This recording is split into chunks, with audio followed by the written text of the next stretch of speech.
Bonjour, je suis Célie Wagner, je vis au Laos depuis 5 ans et je suis représentante du projet de l'école d'infirmières à Atapeu, dans le sud du pays.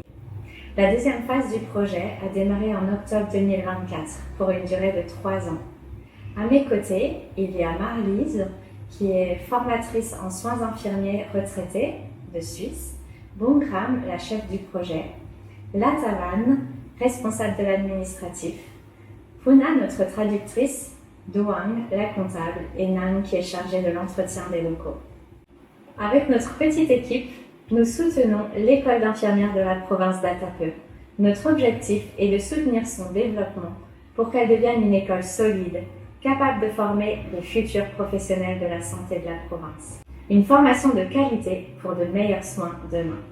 Notre travail s'organise autour de 4 grands axes. Le premier, c'est le renforcement de la gestion et de l'administration de l'école.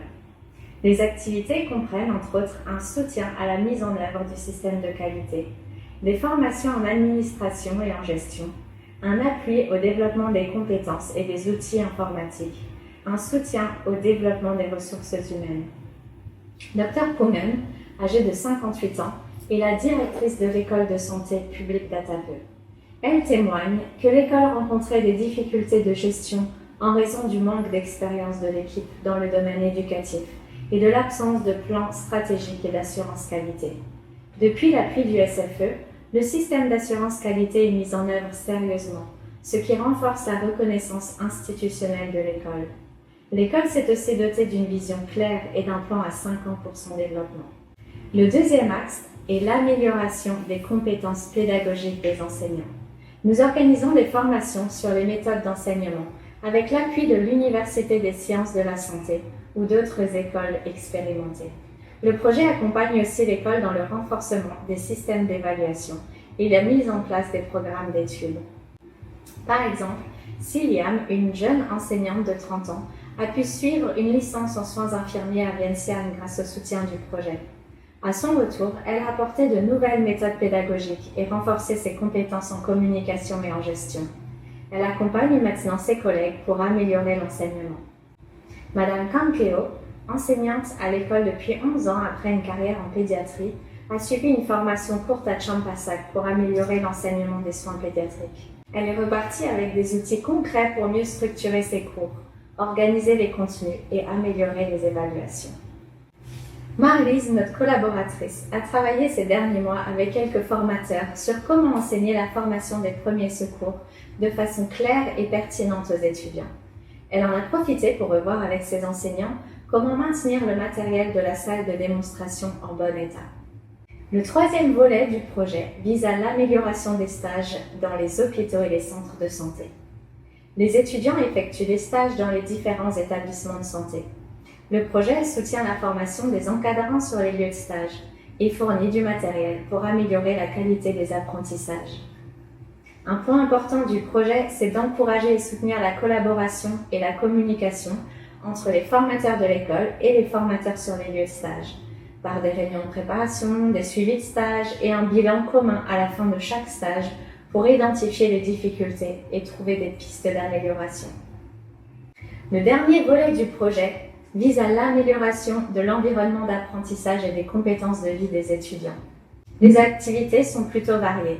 2 salles de classe ont été construites et équipées pour pouvoir accueillir les nouvelles promotions d'étudiants quand le nouveau programme de formation débutera. Et le projet soutient aussi l'école dans la mise en œuvre de procédures et systèmes de maintenance. Des formations sont organisées pour les étudiants et les enseignants sur différents thèmes, comme la communication, l'éthique, la sécurité et l'environnement. En mars dernier, par exemple, nous avons animé un atelier sur la communication avec des jeux de rôle et des discussions basées sur des situations réelles qui ont permis aux participants d'explorer les différents aspects de la communication. Le retour des participants a souligné les bénéfices de l'atelier, notamment l'échange d'expériences, l'identification des défis et la recherche collective de solutions. Nous encourageons aussi les étudiants à s'impliquer dans la communauté. Par exemple, pour la journée des infirmières, ils ont animé une session d'éducation à l'hygiène dans une école. Une autre fois, ils ont organisé une journée où les personnes âgées ont été invitées à participer gratuitement à des bilans de santé de base, ainsi qu'à une sensibilisation au diabète et à l'hypertension, deux maladies courantes au Laos. Beaucoup d'étudiants vivent dans des conditions difficiles. Le projet attribue chaque année quelques bourses aux étudiants les plus vulnérables et un prix aux meilleurs élèves de chaque promotion.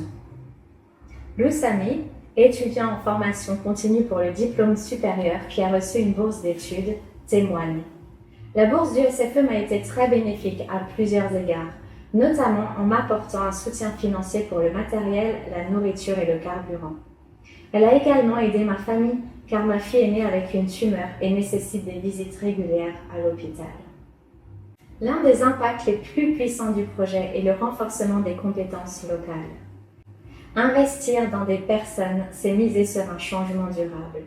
En soutenant les enseignants, les étudiants et les infrastructures, nous ne formons pas seulement les infirmiers, nous améliorons la santé des communautés entières parce que chacun, même dans le village le plus reculé, mérite l'accès à des infirmiers bien formés et bienveillants.